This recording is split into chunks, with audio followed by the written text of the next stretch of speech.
Vice-Chancellor, it is my privilege to introduce Laura Richards, a leading authority in criminal behavioural analysis and investigative criminology, whose work has had a significant impact on public safety and criminal justice policy. Laura Richards began her career with the Metropolitan Police Service, specialising in violent crime. After 10 years, she became the Violence Advisor to the National Police Chiefs Council. Over her career, she has applied her expertise to some of the most complex investigations, developing evidence-based approaches to offender profiling and risk assessment.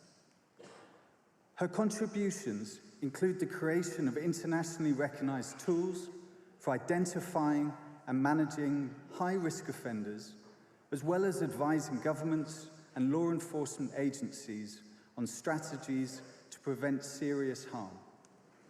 She played a central role in the development and implementation of stalking legislation in England and Wales, and has been instrumental in advancing the legal recognition of coercive control.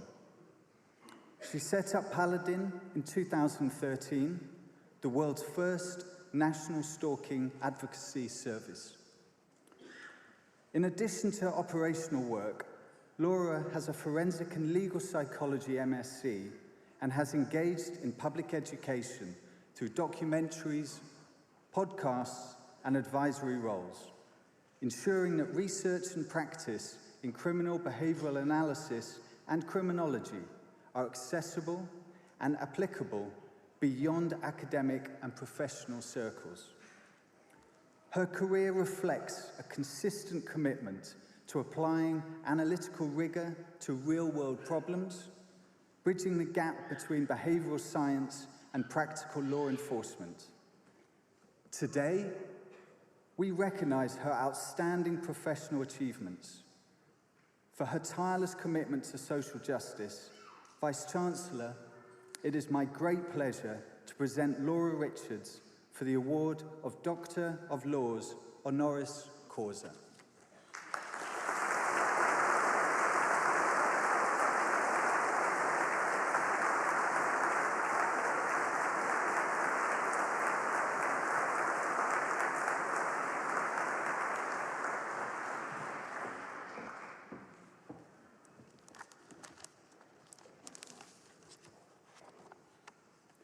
Good afternoon, Vice-Chancellor, distinguished faculty members, honoured guests, graduates and families, and thank you for that kind introduction.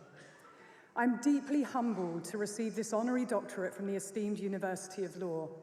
I'm delighted to stand before you today amongst those who value education, truth and justice, and integrity. Congratulations to all of you who have graduated. You are the future. You are the change makers.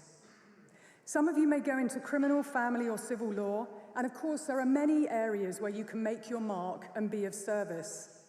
I can tell you there is no greater honour and privilege than advocating for and helping others. It comes with great responsibility and requires you to do your job and much more.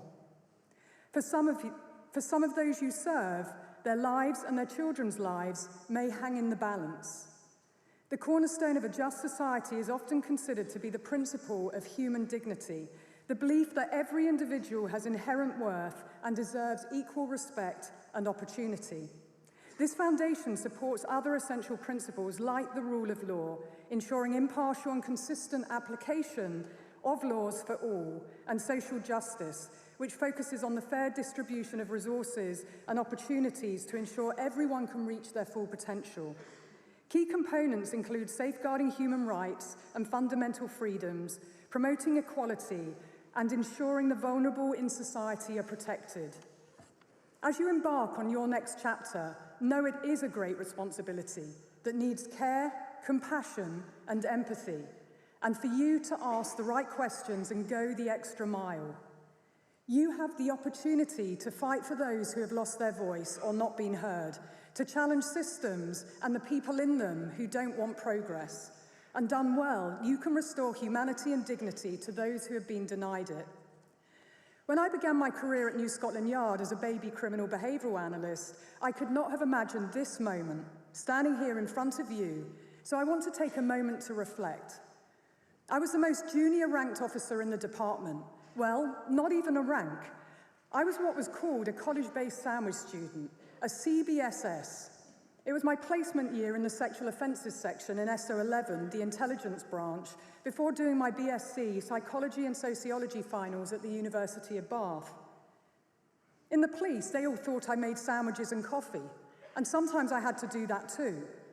But the mission of the unit was to analyse and link serial rape, murder and abduction cases, to find him before he raped and/or killed again.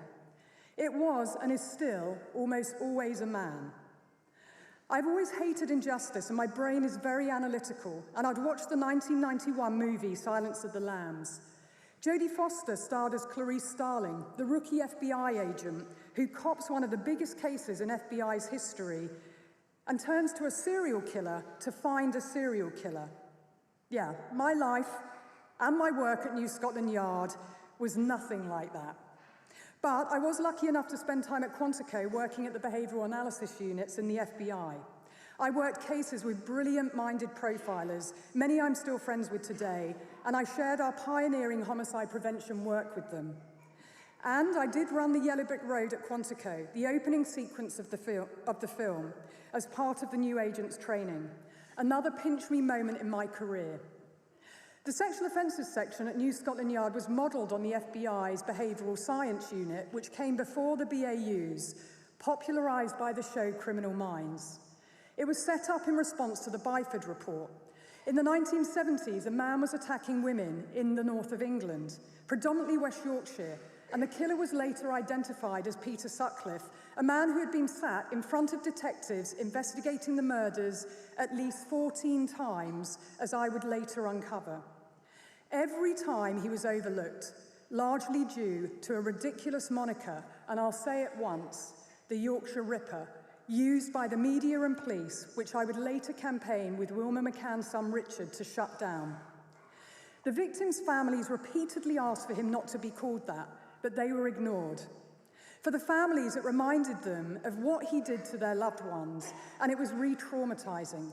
Plus, it made him sound larger than life and even more terrifying, which was one of the reasons they didn't identify him when he was right under their noses. That and the fact that they chose not to put out accurate sketches of him from surviving victims. Sutcliffe never changed his appearance, not once. I discovered he looked identical to the sketches. If they had put them out, they would have caught him. In reality, he was small in stature with a squeaky, reedy voice. He was unremarkable in every way. I could never understand why serial killers are memorialized with monikers, giving them the notoriety and attention which they seek. I would later reduce him to his initials, PS, in my first long-form investigative series when I launched my podcast, Crime Analyst. He wasn't important.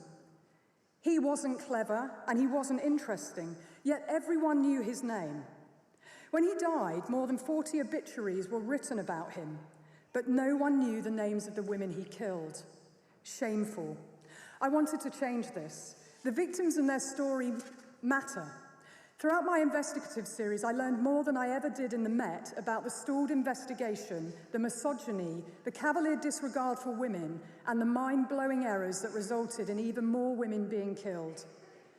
Professional curiosity and not following the dominant narrative are important lessons to share with you today. My life's work has been about analysing behaviour, listening to victims, profiling perpetrators, challenging false narratives, and asking the difficult questions and problem-solving them. Analysing the murders, I discovered women and children were largely the victim of men's violence. I wanted to understand why so many men murdered women and children, and how do we prevent it? I reverse-engineered the offender profiling techniques that I would use in a stranger-related crime, analysing the violence the Met received the most calls about, domestic abuse. I found that the Met received one call every 6 minutes. I analysed those calls, 1 year's worth, as well as what I call near misses, the sublethal and sexual violence, and the murders.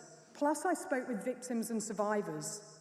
This deep dive evidence-based analysis had never been done before because it was just a domestic. I discovered some patterns of behaviour repeated. We developed a risk model informed by those patterns and mainstreamed the knowledge and the model to frontline officers and other agencies. Across 13 years, we reduced domestic homicide murders by 58%. That was 33 people less dead every year, £1.54 million saved per murder. Saving lives and saving money, it's a no-brainer. Stalking and coercive control are two of those major patterned red flag behaviours. They correlate significantly with murder. I call them murders in slow motion. The data showed us that the risk to women and children increases significantly when they try and leave controlling men. His mindset, if I can't have her, no one can, is incredibly dangerous. It is at this point that intervention matters the most, when knowledge, training, and courage to proactively problem solve and act saves and changes lives.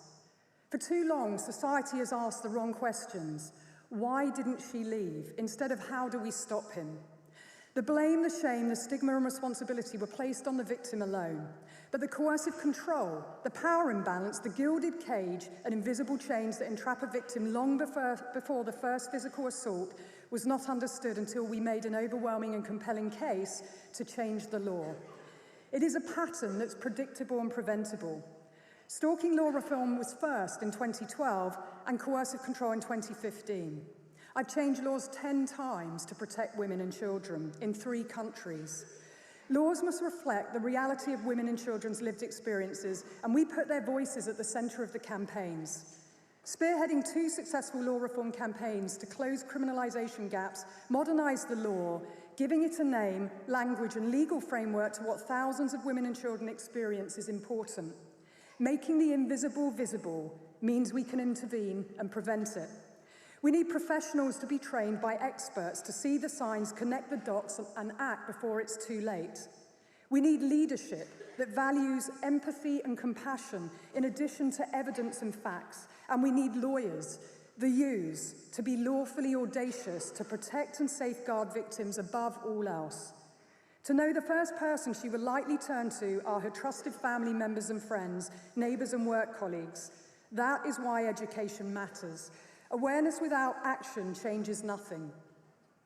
That's why I created Crime Analyst and documentaries to mainstream the knowledge that I've learned so that everyone knows the signs and behaviours and the right questions to ask. Lastly, thank you for this incredible honour. This recognition is not mine alone. It belongs to every woman who spoke up when she wasn't believed, every family who fought for justice after the system failed them, every professional who refused to accept it's just a domestic. I also want to acknowledge my extraordinary colleagues, campaigners and survivors who've walked beside me. And to my mother, my Shero, a survivor and the strongest woman I know who is here today. Thank you for your endless love, unwavering support, and for being my lighthouse and safe place. Thank you for the clap. Thank you.